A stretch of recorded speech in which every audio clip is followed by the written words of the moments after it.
Dans ce cours, nous allons voir comment modifier et supprimer un événement de l'application Calendrier sous Windows 8 en utilisant un ordinateur. Alors dans un précédent cours, nous avons vu comment ajouter et paramétrer un événement avec ou sans rappel, avec ou sans répétition. Nous allons voir là comment le modifier et le supprimer. Pour cela, nous allons cliquer sur l'application Calendrier et nous allons déjà voir comment modifier et supprimer un événement qui ne se répète pas. Alors pour cela, je vais déjà me placer sur l'événement qui ne se répète pas. Donc ici, cours d'informatique, je vais cliquer dessus.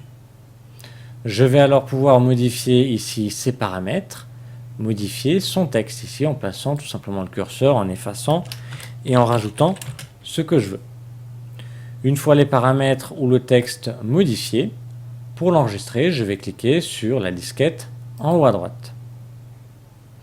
Pour supprimer donc un événement qui ne se répète pas, même principe, je fais un clic dessus, puis je vais faire un clic sur la corbeille en haut à droite. On me demande confirmation et je clique sur supprimer. Maintenant, pour supprimer un événement qui se répète ou pour le modifier, eh bien, je vais me placer toujours pareil sur l'événement qui se répète. Là, il s'agit d'un anniversaire qui se répète donc chaque année. En cliquant dessus, j'aurai le choix pour ouvrir et modifier l'occurrence ou ouvrir et modifier la série.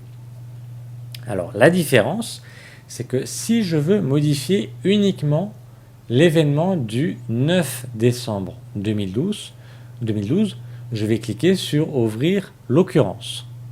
Quand je vais modifier mon texte, par exemple, ce texte ne sera pas modifié sur les 9 décembre 2013, 2014, etc. Alors que si je clique sur ouvrir la série, si je modifie le texte, il sera modifié partout. Vous allez voir.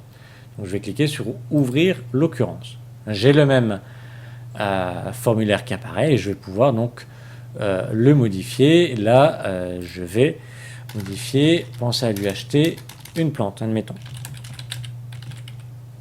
Je vais l'enregistrer, toujours pareil avec la disquette en haut à droite.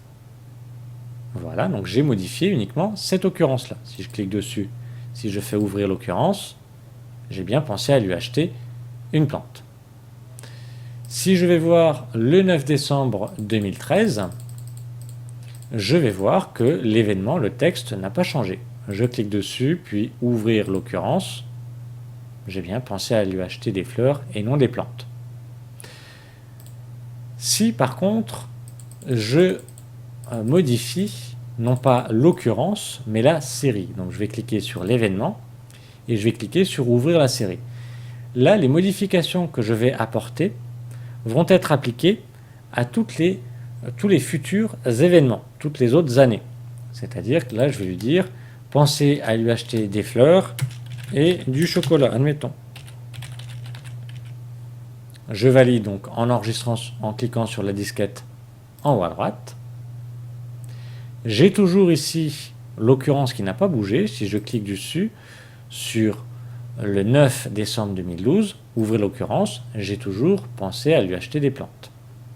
Comme j'ai modifié la série, ce n'est qu'à partir du prochain rendez-vous qu'il sera également modifié. Je vais aller donc dans décembre 2013.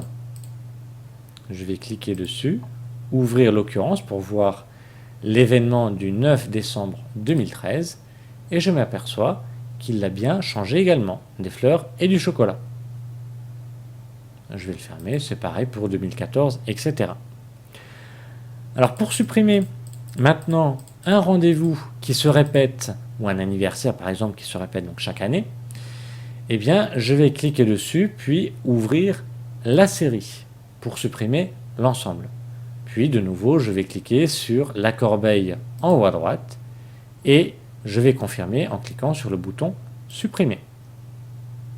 Il a disparu de 2012, je vérifie 2013. Il n'y est plus, bien entendu, 2014, etc. a été supprimé.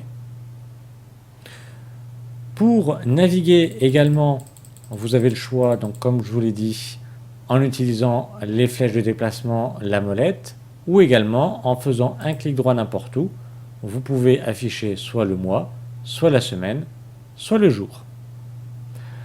Voilà, nous avons vu comment modifier et supprimer un événement qui se répète ou pas avec l'application Calendrier sous Windows 8.